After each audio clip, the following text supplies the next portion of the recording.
un partenaire du projet Petite Enfance en santé, nous, on réalise qu'on est dans une région éloignée et que nos familles et nos écoles ont un accès limité aux services spécialisés d'évaluation, comme l'ergothérapie et l'orthophonie.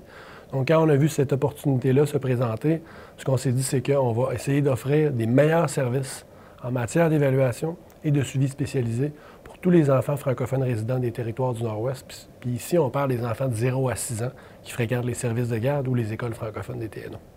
Donc nos objectifs au départ, quand on a accepté de faire partie de ce projet, c'était d'améliorer la promotion de la santé pour les familles franco-ténoises. Et donc pour atteindre ces buts, on a mis en place une banque de ressources en ligne avec aussi donc une promotion des garderies francophones et des conférences, beaucoup de conférences pour les familles sur des sujets très variés.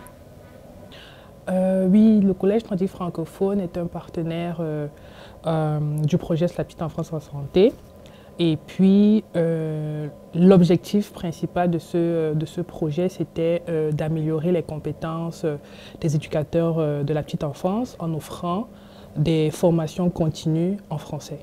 On avait plusieurs objectifs et on a décidé de participer au projet Petite Enfance en santé pour améliorer le développement cognitif, langagier, moteur des enfants de la garderie. Mais aussi pour retenir le personnel, comme faire une trousse d'accueil pour la rétention des employés de la garderie Plein Soleil.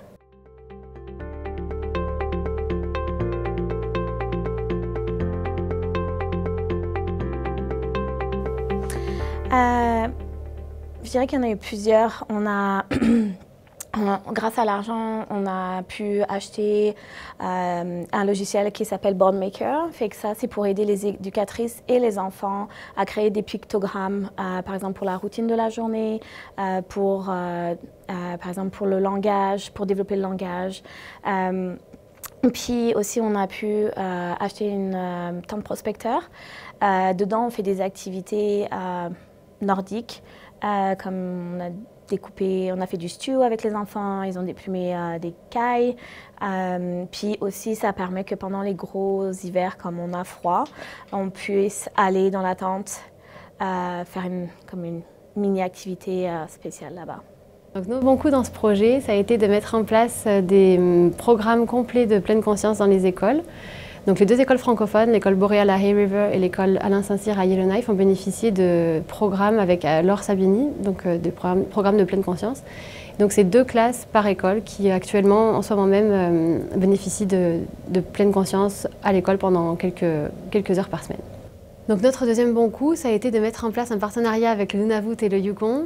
Donc en plus de simplement diffuser nos conférences dans les TNO, on est allé chercher nos partenaires, nos voisins de territoire. Alors, comme bon coup dans ce projet, faut souligner que la deuxième année a été vraiment plus impressionnante par rapport à la première, parce que on a eu plus de participants que la première année, et au total, on a pu avoir comme participants 18 personnes qui ont participé à tous nos ateliers. Et en plus de ça, ça a quand même permis cette formation, ces différentes formations qu'on tient en continu ont permis de pouvoir faire connaître le collège nordique francophone et de mettre sur pied également notre propre programme sur la petite enfance, oui, et qui va commencer en septembre prochain.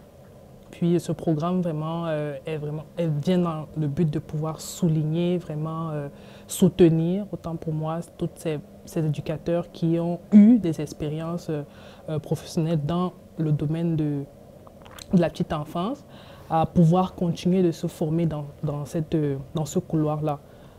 Puis il faut dire qu'il y a, en plus de ce programme-là, on a le programme de reconnaissance des acquis. Donc, les formations vont justement faire partie de, en quelque sorte, peut-être une reconnaissance des acquis.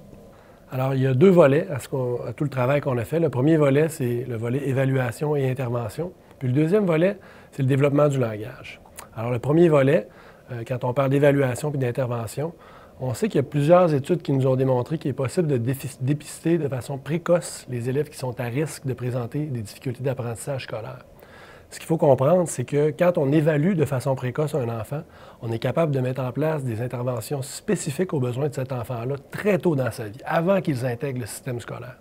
Puis quand on réussit à faire ça, on donne les meilleures chances aux enfants de développer leur plein potentiel. Puis comment on a fait ça? On a acheté du matériel d'évaluation standardisé pour les écoles. Ensuite, on a engagé une orthophoniste qui offre des suivis hebdomadaires à nos familles, aux écoles puis aux garderies francophones des territoires du Nord-Ouest. Puis, on a aussi organisé en mars 2019 une conférence sur le développement du langage en petite enfance. Puis ça, c'est seulement certaines des choses qu'on a fait. On en a fait plus que ça, mais c'est pour résumer. Puis le deuxième volet de notre projet, c'était le développement du langage. Parce qu'on connaît très bien aussi la corrélation qu'il y a entre le développement du langage puis la réussite éducative. Donc, si on accompagne les jeunes enfants dans le développement des habiletés langagières, on contribue grandement à leur préparation à la vie à l'école. Puis comment on a fait ça? Bien, on a fait plusieurs choses. On a acheté du matériel pour la garderie Plein Soleil et d'autres garderies à Yellowknife. Alors, on a comme renouvelé le matériel des garderies.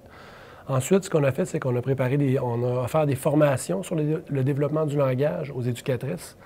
Et la dernière chose qu'on a fait, c'est qu'on a rendu notre orthophoniste qu'on a engagé disponible aux éducatrices, aux parents et aux enseignants de l'école pour qu'elles soient capables de travailler avec notre clientèle des 0 à 6 ans.